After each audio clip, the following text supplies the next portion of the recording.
O Enem continua o mesmo. No Enem não chegou a notícia que houve impeachment de Dilma Rousseff, que o PT saiu do governo. O Enem continua petista. Da primeira à última questão. É inacreditável a prova que foi realizada ontem. Eu vou só destacar alguns pontos. São muitos. Tem questões técnicas, da estrutura, da raiz da questão, que estão erradas. Respostas no gabarito que seriam muito questionáveis. Eu vou destacar somente alguns pontos do Enem petista, porque o PT continua fazendo o Enem, o exame do ensino médio, e dizendo quem pode ou não entrar na universidade segundo um critério político, ideológico, e não de conhecimento. Então vamos lá. O Eduardo Galeano, escritor conhecido, uruguaio, jornalista, escritor uruguaio, escreveu muito, tem muita coisa publicada no Brasil, quase toda sua obra, é citada duas vezes. Por quê?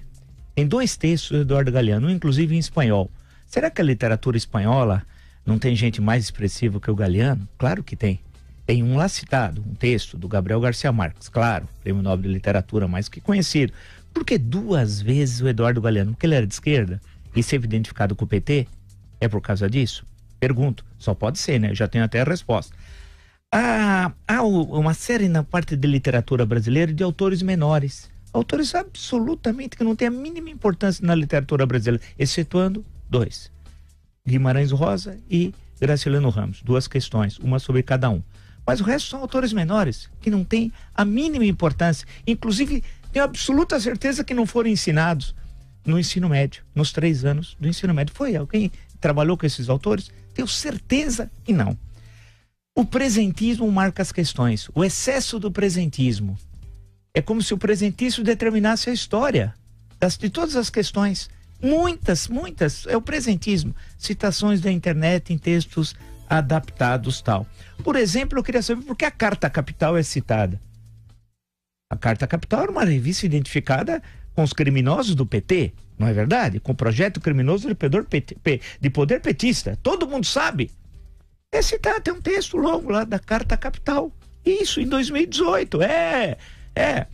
Eu queria saber também as questões, uma determinada leitura da questão da negritude petista, que aparece em diversas questões.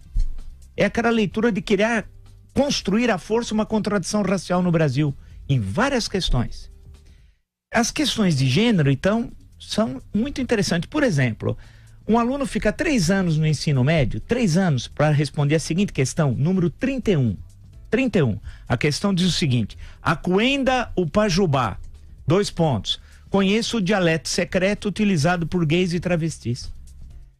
Quer dizer que um aluno fica 3 anos no ensino médio para responder a questão número 31.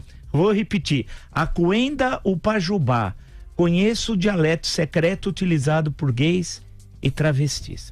Tem mais uma questão sobre gays e travestis além dessa. Só vou citar essa. 3 anos na escola. Eu lendo o texto, os acessos, que é a citação pela internet, você é obrigado a dizer o acesso, o dia, né? Tem acessos de 2 anos atrás, 3 anos, 4 anos. Por que isso? Significa que as questões já estavam prontas? Significa que ninguém teve acesso a essas questões? Por que o acesso tão antigo? Constatem. Isso aí eu posso citar vários exemplos. Também não entendi as citações falhas.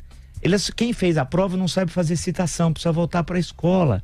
No caso de uma citação de texto, você precisa indicar, por exemplo, o volume, que foi num livro que tem vários volumes, né? O volume e a página, e não tem indicações. Por exemplo, a pergunta número 76, se refere ao tempo e o vento. Eu conheço bem, porque quem fez o prefácio do retrato da edição da Companhia das Letras fui eu. Eu aqui, o Marco Antônio Vila e tal. Eu sei que é do retrato, mas não está escrito ali.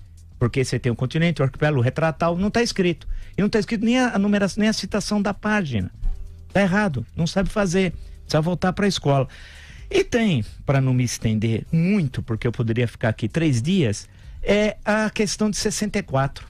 2 questões sobre 64, uma valorizando o João Goulart e a política das reformas, o que é uma farsa. Leiam Jango, um perfil desse que vos fala, e lá tem uma análise detalhada do governo João Goulart, e especialmente da citação do dia 13 de março de 64, que era uma sexta-feira. Portanto, e do célebre comício da Central, que não é nada como está na questão. E há uma outra questão, 84, por isso que é importante. A primeira é a questão 62, que eu fiz referência. Agora é 84, que é um pequeno texto do Enfio, muito conhecido à época, cartunista, excelente cartunista, vale destacar. É uma carta que ele dirigiu, suposta carta que ele dirigiu ao Geisel em 10 de janeiro de 79, reclamando que vários brasileiros, e nesse sentido ele tinha razão, não tinham passaportes brasileiros. Cita 8 brasileiros. Só que deve-se lembrar que 8 meses depois teve anistia, em agosto. Anistia aos presos políticos, banidos, caçados e exilados. Então toda essa questão foi resolvida. E a resposta certa, de presumo, porque eu não leio o gabarito oficial, mas eu presumo, seria B, limite do processo de distensão política. Só que ninguém, lendo a raiz da questão, consegue chegar a essa resposta. Esse é um problema. Há questões técnicas que quem faz vestibular ou questões de avaliação eu já fiz, são básicas. A raiz da questão tem de dar condições ao concursando, né, ou aquele que está prestando, está passando por aquele exame, entender a questão e respondê-la. Senão não precisa do texto. Em suma, além de questões técnicas, que eu acho que não são lá tão relevantes, mas mais as questões políticas e ideológicas, é possível constatar que o impeachment não aconteceu, a notícia não chegou no Enem, e o Enem continua um exame nacional petista.